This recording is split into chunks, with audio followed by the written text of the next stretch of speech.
Maranatha, Tuhan Yesus segera datang. Saya Wanda Dumais dari Sydney, Australia.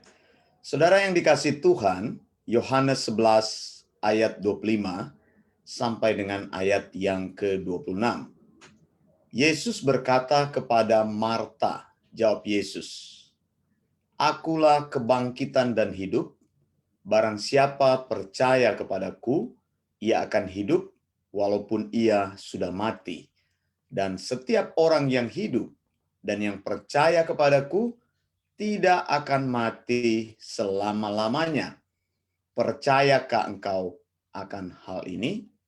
Saudara, setelah Yesus mengucapkan perkataan ini, Yesus pergi ke kuburan Lazarus, saudara Marta dan Maria, dan menyampaikan perkataan kehidupannya. Sehingga Lazarus yang sudah mati itu dibangkitkan.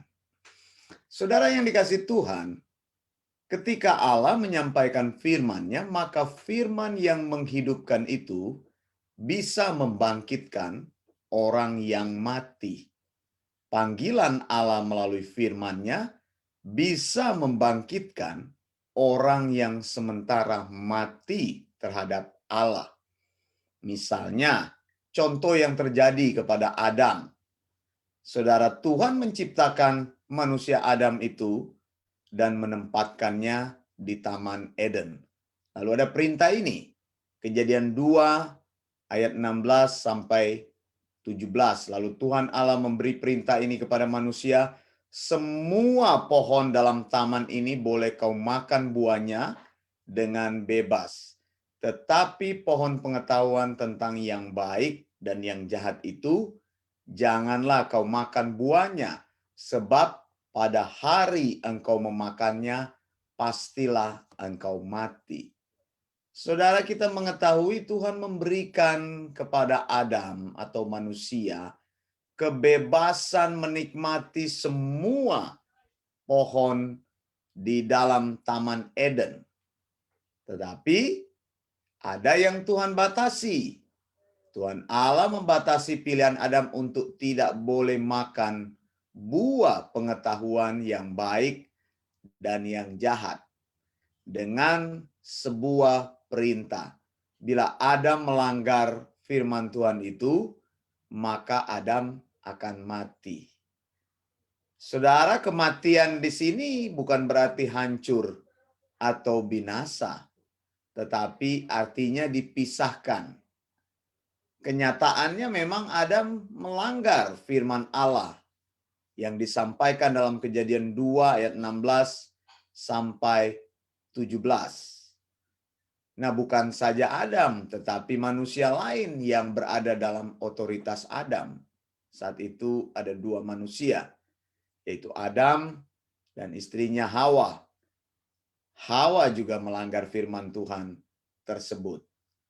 Tetapi nyatanya mereka masih hidup pada saat itu.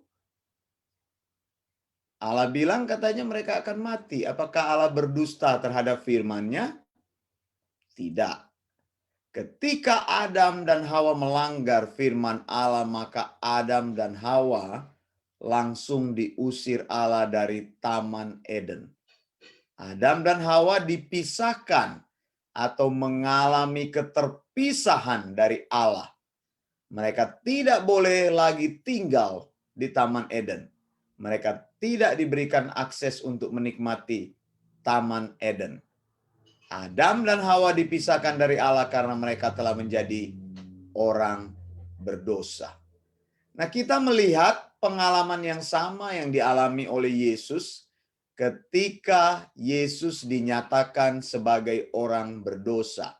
2 Korintus 5 ayat 21, "Dia yang tidak mengenal dosa telah dibuatnya menjadi dosa karena kita, supaya di dalam Dia kita dibenarkan oleh Allah."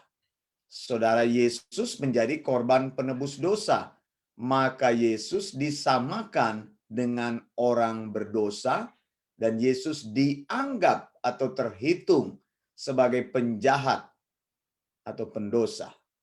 Ketika Yesus dinyatakan sebagai pendosa, maka pendosa itu harus mati. Saat itulah Yesus terpisah dari Allah Bapa. Pengalaman ini dituliskan di dalam Matius 27 ayat 46. Kira-kira jam 3 berserulah Yesus dengan suara nyaring, Eli, Eli, lama sabaktani, artinya Allahku, Allahku, mengapa engkau meninggalkan aku? Yesus berseru memanggil Allah karena Allah telah meninggalkan dia. Allah tidak bisa melihat dosa dan Allah harus memisahkan diri dari orang berdosa. Jadi orang berdosa adalah orang yang mati dari Allah. Orang yang terpisah dari Allah. Mereka bisa berseru kepada Allah, memanggil nama Allah dengan keras. Memanggil Allah dengan berteriak, melakukan perbuatan baik. Mereka bisa melakukan semua hal yang mereka pikir menyenangkan hati Allah, tetapi semua tindakan mereka tidak akan membuat Allah mengasihi mereka atau membuat Allah berpaling kepada mereka. Jadi apa kesimpulannya? Orang berdosa artinya orang yang ditinggalkan Allah. Mereka mati terpisah dari Allah karena status mereka yang berdosa dan karena perbuatan dosa mereka sendiri. Jadi apa yang harus dilakukan Allah? Allah harus bertindak untuk membawa orang berdosa kembali kepadanya. Karena orang yang sudah mati tidak bisa berbuat apa-apa. Saudara, orang berdosa, orang yang mati di hadapan Allah, tidak bisa melakukan apapun untuk membuat dirinya bisa benar atau membangkitkan dirinya sendiri. Orang berdosa atau orang mati terhadap Allah harus dibangkitkan oleh Allah. Itu sebabnya Yesus memanggil Lazarus setelah dia 4 hari mati dengan firman-Nya yang menghidupkan. Yesus tidak membangkitkan semua orang mati. Yesus hanya membangkitkan Lazarus pada saat itu. Karena memang tujuan Yesus bukan untuk membangkitkan semua orang mati. Inilah yang terjadi ketika Allah melepaskan firman-Nya untuk memanggil orang berdosa. Saat Allah memanggil dengan firman-Nya, maka orang berdosa tersebut menjadi hidup. Dia bangkit, mempunyai iman di dalam dirinya untuk merespon keselamatan di dalam Allah. Saudara, jadi Anda hanya bisa merespon ketika Allah membangkitkan Anda dengan firman-Nya. Dan satu-satunya pihak yang bisa menghidupkanmu adalah Allah sendiri. Bukan karena perbuatanmu. Efesus 2 ayat 8-10, sebab karena kasih karunia kamu diselamatkan oleh iman, itu bukan hasil usahamu tetapi pemberian Allah. Itu bukan hasil pekerjaanmu. Jangan ada orang yang memegahkan diri. Karena kita ini buatan Allah, diciptakan dalam Kristus Yesus untuk melakukan pekerjaan baik yang dipersiapkan Allah sebelumnya. Ia mau supaya kita hidup di dalamnya. Cara Allah menyelamatkan orang berdosa seperti ini. Allah memanggil orang berdosa dengan firman-Nya. Itu sebab firman-Nya harus disampaikan, harus diberitakan. Setiap hari saya mau memberitakan firman-Nya. Setiap hari saya mau menyampaikan firman-Nya. Mengapa? Karena tanpa pemberitaan firman-Nya, kasih karunia Allah tidak akan dicurahkan. Saya menyampaikan sound doktrin, menyampaikan pengajaran, kebenaran Allah yang alkitabiah, supaya pintu kasih karunia Allah itu dibuka. Dan melalui hal ini, panggilan Allah terjadi. Panggilan Allah bersifat khusus. Hanya Allah yang akan mengubah hati manusia. Hanya Allah yang bisa melembutkan hati manusia. Hati yang sekeras batu, hati yang tidak mempunyai kehidupan, akan dihidupkan lagi Allah. Allah menghidupkan orang berdosa itu sehingga dia mempunyai iman yang mampu merespon panggilan Allah. Keselamatan dari Allah itu adalah kasih karunia. Jadi tidak ada orang yang katakan saya diselamatkan Allah oleh karena saya lahir sebagai orang Kristen. Saya diselamatkan Allah oleh karena saya rajin pergi ke gereja tertentu. Oleh karena saya sudah sejak kecil pergi ke gereja itu. Saya diselamatkan Allah karena saya jadi majelis. Saya diselamatkan Allah oleh karena saya sudah rajin beraktivitas atau terlibat dalam kegiatan tertentu, jadi panitia Natal, jadi segala panitia yang terlibat dalam kegiatan gereja, hari raya gereja. Ini tidak seperti itu, saudara. Banyak orang yang terlibat dalam kegiatan-kegiatan rohani, mereka belum diselamatkan Allah karena mereka tidak pernah mengalami panggilan Allah secara khusus. Jadi jangan tertipu, ya. Ada orang yang sudah jadi majelis, sudah jadi penatua, syamaz, sudah jadi pendeta sekalipun, sudah aktif di dalam gereja, belum tentu dia sudah diselamatkan Allah. Begitu. Orang tersebut tidak bisa menawarkan aktivitas rohani kepada Allah karena orang yang berdosa adalah orang yang mati. Jadi iman adalah kasih karunia Allah. Panggilan Allah dan pekerjaan Roh Kudus yang melahirbarukan orang berdosa sehingga menghasilkan iman dan pertobatan. Jadi memang keselamatan dari Allah tidak pernah dihasilkan dari perbuatan baik seorang manusia. Tidak pernah bisa dihasilkan karena engkau dilahirkan di negara Kristen, dari keturunan Kristen, bersekolah di sekolah Kristen, engkau melakukan perbuatan-perbuatan Kristen, engkau terlibat dalam acara-acara Kristen. Semua pekerjaan keselamatan dihasilkan dari Allah dan dari kemurahan hati Allah semata-mata. Karena itu kita katakan soli Deo gloria, segala kemuliaan hanya bagi Allah saja, bahwa keselamatan itu hanya dari Allah saja, bukan oleh perbuatan kita. Iman kita pun dari Allah sendiri, bukan kita yang beriman kepada Allah, tapi Allah hidupkan supaya engkau mampu beriman kepada Allah. Jadi pertama, Allah memilih siapa yang akan diselamatkannya. Kedua, Allah memanggil manusia berdosa itu. Ketiga, Allah menghidupkan manusia berdosa itu. Keempat, Allah memberikan iman sehingga orang berdosa itu mampu melakukan tindakan iman. Kelima, panggilan Allah membuat orang berdosa itu mampu bertobat dari dosanya.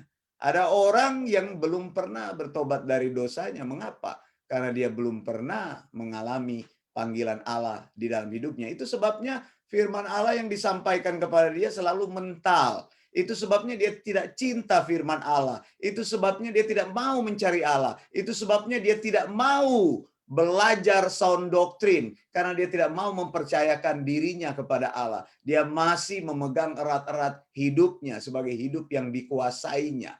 Allah perlu menghidupkan orang tersebut. Saudara, siapa orang berdosa itu? Saya dan semua orang berdosa yang telah merespon pekerjaan Yesus di kayu salib. Roma 5 ayat 1-2. Sebab itu kita yang dibenarkan karena iman, kita hidup dalam damai sejahtera dengan Allah oleh karena Tuhan kita Yesus Kristus. Oleh karena Dia kita juga beroleh jalan masuk oleh iman kepada kasih karunia. Di dalam kasih karunia ini kita berdiri dan kita bermegah dalam pengharapan akan menerima kemuliaan Allah.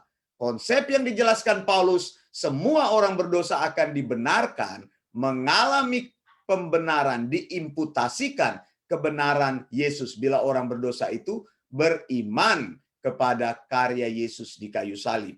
Lalu yang kedua, semua orang yang sudah dibenarkan, mengalami pembenaran, diimputasikan kebenaran Yesus, akan hidup dalam damai sejahtera dengan Allah. Ini adalah cara mengujinya, ya. Paulus sedang memberitahu kita orang berdosa adalah musuh Allah. Orang benar adalah anak-anak Allah karena mereka hidup dalam damai sejahtera dengan Allah. Kata kuncinya, karena iman. Lalu orang bertanya, bukankah keselamatan itu terjadi karena kasih karunia Allah dan bukan karena perbuatan manusia? Lalu mengapa saya harus beriman? Bukankah beriman seolah-olah saya harus melakukan sesuatu untuk mendapatkan keselamatan dari Allah? Orang bertanya kepada Pendeta Wanda Dumais. Pertanyaan ini bisa diperluas. Kalau begitu, Pendeta Wanda, apakah iman adalah termasuk usaha manusia, pekerjaan manusia? Bukankah orang berdosa itu harus merespon keselamatan maka dia bisa diselamatkan? Jawaban saya, Allah sendiri yang mengaruniakan iman kepadamu. Sebelum engkau percaya Yesus, maka engkau adalah orang berdosa yang mati terpisah jauh dari Allah. Allah mengaruniakan iman kepadamu supaya engkau mampu merespon panggilan Allah dan firman Allah. Allah menaruh imannya di dalam hidupmu supaya engkau percaya bahwa Yesus Kristus telah mati di kayu salib untuk dosa-dosa. Engkau tidak perlu melakukan apa-apa untuk menerima iman. Tetapi setelah engkau mempunyai iman yang hidup, maka engkau sanggup merespon firman Allah. Jadi iman adalah instrumen aktif dan kondisi pasif yang membuatmu mengalami pembenaran Allah. Karena iman, maka secara instan saat itu juga kita mengalami pembenaran dan terhitung sebagai orang benar. Karena iman kepada pekerjaan Yesus di kayu salib. Oleh karena kita beriman, maka Allah menghitung kita sebagai ciptaan yang baru di dalam Yesus. Sesudah itu, kita beriman kepada Yesus Kristus, maka kita mampu melakukan pekerjaan-pekerjaan yang telah disiapkan Allah.